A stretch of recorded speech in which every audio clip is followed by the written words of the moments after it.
Hello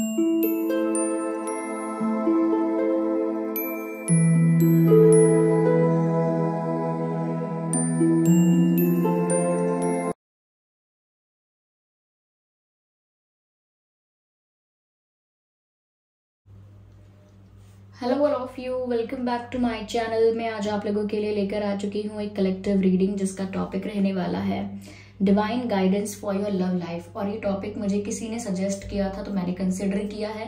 अच्छा topic है। हम डिवाइन गाइडेंस पर वीडियोस तो बनाते ही हैं, लेकिन स्पेशली हम लोग ये रीडिंग कर रहे हैं डिवाइन गाइडेंस क्या है आपकी लव लाइफ के लिए। ओके, तो यहाँ पर क्या गाइड करेंगे स्पिरिट्स और डिवाइन स्पिरिट्स आपकी लव लाइफ के लिए हम चेक करेंगे। लेकिन ये रीडिंग जनरल है, कलेक्टिव है, तो जितना आपके साथ रेजोनेट करता है सिर्फ उतना ही एक्सेप्ट कीजिए and leave the rest. Okay, और ये रीडिंग टाइमलेस है। जब भी आप इस वीडियो तक पहुंचेंगे यह तभी आपके साथ रेजोनेट करेगा, क्योंकि जो मैसेज आपको जब मिलना होता है वो तभी आप तक पहुंचता है व्यूअर्स। अगर आप ड्रीम टैरो चैनल पर पहली बार आए हैं और आपने अब तक सब्सक्राइब नहीं किया तो मैं आपसे रिक्वेस्ट करना चाहूंगी सब्सक्राइब जरूर करें और बेल आइकन को प्रेस करना ना भूलें। और मैं पर्सनल रीडिंग्स नहीं देती हूं तो कमेंट्स में दिए हुए किसी भी कॉन्टैक्ट डिटेल का विश्वास ना करें। आइए देखते हैं कि क्या गाइडेंस है यहाँ पर आपकी लव लाइफ के लिए। Okay,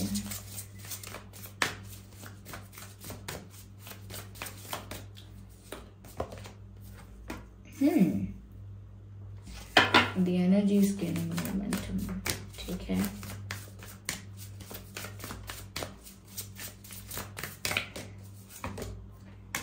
balance between spirituality and practicality. आप में से काफी लोग ट्विन फ्लेम्स भी हो सकते हैं। I can see that।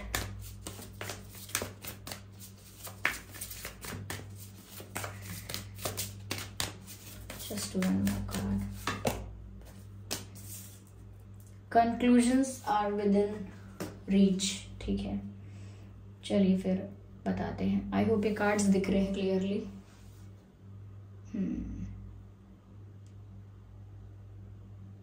Okay viewers, सबसे पहली चीज मैं यहाँ पर ये देख सकती हूँ कि अगर आपका कनेक्शन एक स्पिरिचुअल कनेक्शन है, अगर आपका कनेक्शन एक सोलफुल कनेक्शन है, पास्ट लाइफ कनेक्शन है, और उसमें भी अगर आप ट्विन फ्लेम कनेक्शन में हैं या सोलमेट कनेक्शन में हैं, बहुत जरूरी है व्यूअर्स अपनी एनर्जी इसको मेंटेन करना। यहाँ पर डिवाइन गाइडेंस आपके लिए ये है कि आपकी लव लाइफ में ना बैलेंस नहीं है इमोशंस और प्रैक्टिकलिटी का, इमोशंस का और रेशनैलिटी का बैलेंस नहीं है। या तो आपके पार्टनर या आप दोनों में से कोई एक बहुत ज्यादा प्रैक्टिकल और रैशनल है और एक बहुत ज्यादा इमोशनल है। तो इस प्रकार से ये सिचुएशन स्टक हो चुकी है, यहाँ पर कोई आगे मूवमेंट नहीं हो रही है। हो सकता है आप बहुत ज्यादा प्रैक्टिकली सोच रहे हैं, या फिर ये भी हो सकता है कि आप व्यूअर्स बहुत ज्यादा इमोशनल हो चुके हैं, हर चीज में हर्ट हो जाते हैं, हर बात में हर्ट हो जाते हैं, हर छोटी सी बात पर आपकी आंखों में आंसू आ जाते हैं। और इंसान का थोड़ा सा किया हुआ बिहेवियर, कुछ थोड़ा सा भी अगर कोई करता है, थोड़ा सा भी रूड अगर कोई है, या तो आप एकदम से उस चीज को डाइजेस्ट नहीं कर पाते। आप बहुत पैनिक करते हैं, बहुत हाइपर हो जाते हैं इमोशनली। ओके, ऐसा नहीं किसी को कुछ सुना देते हैं, नो, इमोशनली बहुत ज्यादा आपको अनस्टेबल फील होने लगता है। तो आपके इमोशंस कुछ ज्यादा ही एक्सट्रीम लेवल पर जा चुके हैं। And when it comes to your person और मे बी यू, एक ऐसा है आप दोनों में से जिसके इमोशंस कहीं ना कहीं एक्टिव ही नहीं है। बहुत ज्यादा इंसान दिमाग से चल रहा है, बहुत क्लेवरली हर सिचुएशन को हैंडल कर रहा है, बहुत ज्यादा जहां पर दिल की जरूरत है, फीलिंग्स की, इमोशंस की जरूरत है, वहां पर भी बहुत दिमाग से चलने की कोशिश कर रहा है। तो वहां पर तो स्कोप ही नहीं रहता है सेंसिटिविटी का, जबकि होनी चाहिए। तो वहां पर बैलेंस नहीं है। तो आपकी सिचुएशन अगर स्टक है, इस सिचुएशन में अगर कोई चेंज नहीं आ रहा है, आप लोगों के रिश्ते में, आप लोगों के कनेक्शन में अगर कोई चेंज नहीं आ रहा है and you are waiting for the change, अगर आप चेंज का इंतजार कर रहे हैं कि कोई बदलाव आए, वो कोई एक्शन ले या सिचुएशन थोड़ी सी चेंज हो, आप लोगों के फेवर में हो जाए, आप लोग अगर इस टाइप से कुछ इंतजार कर रहे हैं तो व्यूअर्स वो तभी हो पाएगा जब आप लोग पहले खुद पर वर्क करेंगे। क्योंकि ये रिश्ता तो मुझे स्पिरिचुअल ही लग रहा है।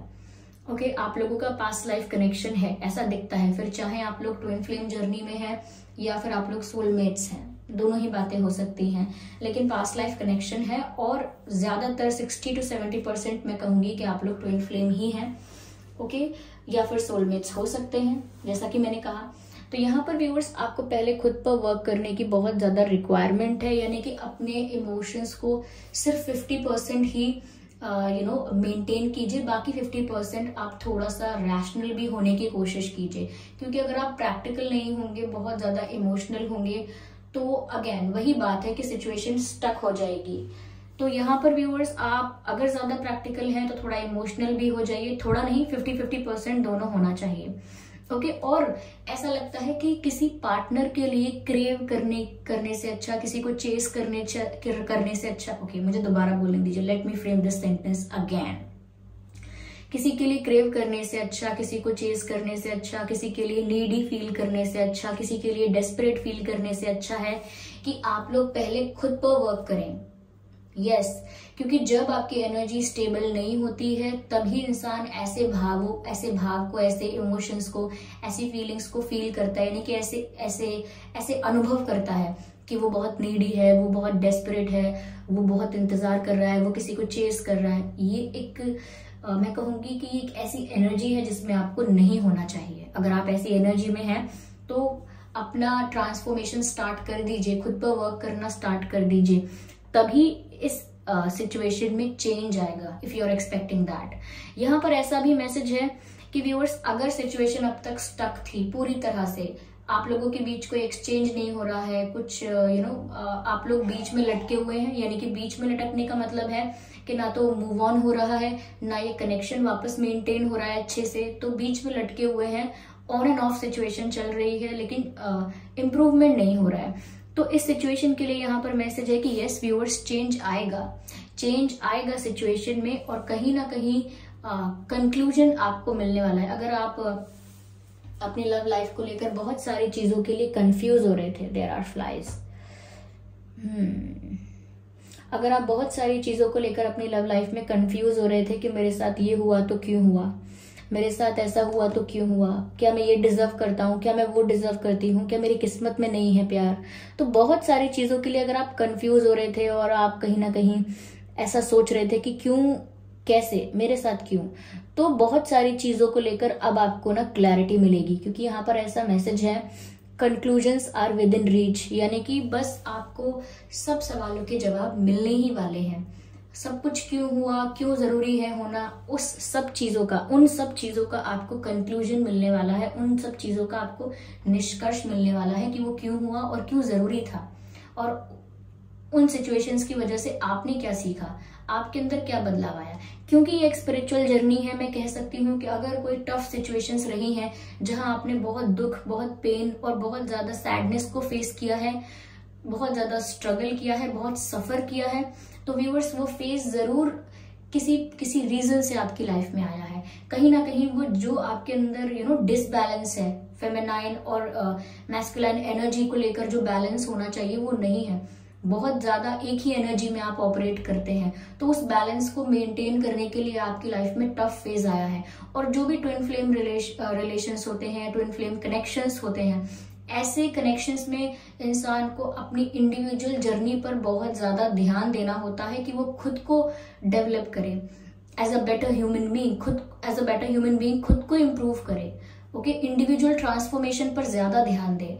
तो ये जो जर्नी होती है, ऐसे स्पिरिचुअल कनेक्शंस की जर्नी, ये होती ही इतनी टफ है कि आप अगर किसी रॉन्ग डायरेक्शन में है, रॉन्ग डायरेक्शन से मेरा मतलब है अगर अनस्टेबल एनर्जी में है या अनस्टेबल सिचुएशंस में है, आपको अपने आप को हैंडल करना, बैलेंस करना नहीं आता है, आपने स्पिरिचुअलिटी का और प्रैक्टिकलिटी का बैलेंस मेंटेन नहीं किया है, तो ये टफ फेजेस आते ही इसीलिए हैं ताकि आप इनसे कुछ सीखें और फिर अपने ऊपर फोकस करना स्टार्ट करें, फाइनली अपने ऊपर फोकस करना स्टार्ट करें और अपने आप को हील करें, ओके, अपने आप को ट्रांसफॉर्म करें, तभी सिचुएशन में बदलाव आएगा। यहाँ पर ये मैसेज है। और साथ ही साथ कुछ सवालों के जवाब आपको मिलने वाले हैं, और कुछ सवालों के जवाब यही हैं कि ये सब चीजें इस जर्नी में होती ही हैं, क्योंकि आप उस फेज से नहीं गुजरेंगे तब तक आपको अपने ऊपर वो वर्क नहीं करना आएगा, और तब तक जब तक आप अपने ऊपर वो वर्क नहीं करेंगे, फोकस नहीं करेंगे, ट्रांसफॉर्म नहीं करेंगे खुद को, सेल्फ हीलिंग नहीं करेंगे, तब तक आप समझ नहीं पाएंगे कि इस जर्नी का मीनिंग क्या था मेरे लिए। सिर्फ आप दो लोगों का यूनियन मीनिंग नहीं है यहाँ पर, individual transformation plays a vital role here. बहुत जरूरी क्या भूमिका है एक व्यक्ति के खुद के बदलाव की, खुद की जर्नी की, खुद की ट्रांसफॉर्मेशन की। ये ट्विन फ्लेम जर्नी होती है, जो स्पिरिचुअल जर्नी होती है, ये ज्यादातर आपको एक आपका बेटर वर्जन बनाती है, आपको आपका बेस्ट वर्जन बनाती है। So this is for you. आइए आगे और देखते हैं और क्या मैसेजेस हैं, स्पिरिट्स आपको और क्या गाइड कर रहे हैं।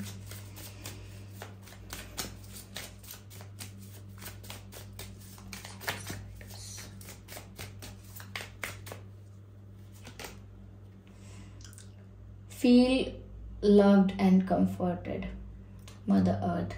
व्यूअर्स, यहाँ पर ऐसा लगता है कि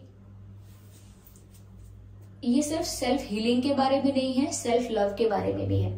अच्छा, मैंने कई कमेंट्स पढ़े हैं, ऑफ कोर्स नहीं पता होगा लोगों को, इसीलिए आउट ऑफ क्यूरियोसिटी या आउट ऑफ कंफ्यूजन पूछते होंगे कि मैम आप कहते हैं सेल्फ लव कीजिए, अब मैं सेल्फ लव ये सब करती रहूं या ये सब करता रहूं, या मैं अपने पार्टनर के बारे में सोचूं, यूनियन के बारे में सोचूं, मैं तो इंतजार कर रहा हूं उनका। ऐसी बातें करते हैं, कोई बात नहीं, नॉर्मल है। लेकिन सेल्फ लव के लिए सभी जो स्पिरिचुअल वर्कर्स हैं या जो भी टैरो रीडिंग करते हैं या कुछ और, वो आपको इसीलिए सेल्फ लव के लिए गाइड करते हैं, क्योंकि सेल्फ लव एक ऐसी एनर्जी होती है जो प्यार को, सक्सेस को, सब चीज को अपनी तरफ अट्रैक्ट कर लेती है। यानी कि जो भी आपकी लाइफ में बेस्ट हो सकता है, बेस्ट पॉसिबिलिटीज हैं, उन्हें आपकी तरफ अपने आप अट्रैक्ट करती है सेल्फ लव की एनर्जी। सेल्फ लव की एनर्जी क्या एनर्जी है? जब आप खुद को एक्सेप्ट करते हैं, खुद की वैल्यू करते हैं, खुद को कभी क्रिटिसाइज नहीं करते हैं, ओके, खुद को कंप्लीट समझते हैं, अपनी लाइफ से, अपनी सिचुएशन से सेटिस्फाइड रहते हैं, वो एक ऐसी एनर्जी है कि आप जहां भी है वहां अपने आप को बहुत प्यार करते हैं, बहुत रिस्पेक्ट करते हैं, अपनी डिग्निटी को मेंटेन करते हैं। तो जब इंसान एक ऐसी एनर्जी में रहता है तो उसके ऑरा में क्या आएगा? उसके ऑरा में भी यही एनर्जी रिफ्लेक्ट होती है, उसकी वाइब में, उसके ऑरा में यही एनर्जी रिफ्लेक्ट होती है कि वो तो कंप्लीट है, वो बिल्कुल भी नीडी नहीं है, बिल्कुल कंप्लीट है, सेटिस्फाइड है, फुलफिल्ड है, हैप्पी है। उसे जरूरत नहीं है किसी की अपने आप को खुश करने के लिए। और जब इंसान ऐसी फुलफिलमेंट वाली एनर्जी में रहता है तब वो अपने पास अट्रैक्ट करता है प्यार, लव, रिस्पेक्ट, सब कुछ अपने आप अट्रैक्ट करता है। तो व्यूअर्स, यहाँ पर भी आप सेल्फ लव पर ज्यादा ध्यान दीजिए। यहाँ पर ये मैसेज दिया जा रहा है, सेल्फ लव पर ज्यादा ध्यान दीजिए, और जिस भी सिचुएशन में है वहां पर थोड़ा संतुष्ट होने की कोशिश कीजिए, क्योंकि जितना ज्यादा नीडी एनर्जी में रहेंगे उतना ज्यादा अपनी लाइफ के जो मैनिफेस्टेशंस हैं जो आप कर रहे हैं या चेंजेस हैं जो आप एक्सपेक्ट कर रहे हैं, उन्हें आप ब्लॉक करेंगे। ओके, या चलिए, और ये तो आपको पता ही होगा कि नीडी एनर्जी, डेस्परेट एनर्जी, ये सारी एनर्जीज नेगेटिव एनर्जीज ही होती हैं।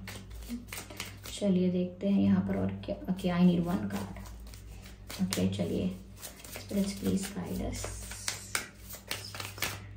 Okay, here we have this card, spirit fox, trust your talent in changing times. Of course viewers, यहाँ पर चेंज आ रहा है आपकी सिचुएशन में, ओके, क्योंकि कंक्लूजन अब आपको मिलने वाला है, समझ में आने वाला है कि जो हुआ है वो क्यों हुआ है। तो आपकी सिचुएशन में चेंज आएगा, ट्रांसफॉर्मेशन आएगा, बदलाव आएगा, और हो सकता है वो बदलाव शुरू में आपको ऐसा लगे कि मुझे ये चेंजेस नहीं चाहिए, I don't want things to get changed, क्योंकि हो सकता है शुरू में आपको ऐसा लगे कि ये मेरे फेवर में नहीं हो रहा है, लेकिन धीरे धीरे आपको पता चलेगा कि अरे ये मेरे फेवर में ही था, वो मुझे समझ में नहीं आया शुरू में। तो यहाँ पर आपको जब बदलाव आता है, जब परिस्थिति बदलती है, तो आप बाहर की परिस्थिति को हैंडल नहीं कर सकते, इसीलिए आपको खुद के मन को हैंडल करना होता है।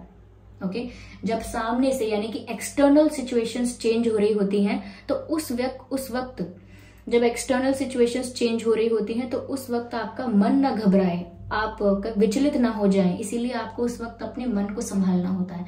तो यहाँ पर भी कहा जा रहा है कि आप खुद पर विश्वास रखिए, खुद पर विश्वास रखिए। जब आपका वक्त बदल रहा है, सिचुएशंस बदल रही हैं, तो क्या बदल रहा है ये देखकर डरिए और परेशान मत होइए। खुद पर विश्वास रखिए कि जो भी बदलाव आएगा मैं जरूर उस बदलाव के साथ एडजस्टमेंट कर लूंगा, या जरूर मैं उस बदलाव को एक्सेप्ट कर लूंगा, या जरूर वो बदलाव मेरे अच्छे के लिए होगा। ऐसे just 1 card from this deck, just 1 more card from this deck.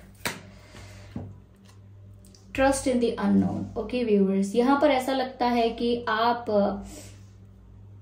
आपका फेथ है ना वो स्ट्रांग होना चाहिए डिवाइन पर। यहाँ पर कुछ ऐसे आपके एंसेस्टर स्पिरिट्स हैं, यानी कि आपके पूर्वज हैं, आपके लिए यहाँ पर गार्जियन एंजल्स हैं हमेशा आपके आसपास, जो आपको हेल्प करने की कोशिश करते हैं, आपको गाइड करने की कोशिश करते हैं।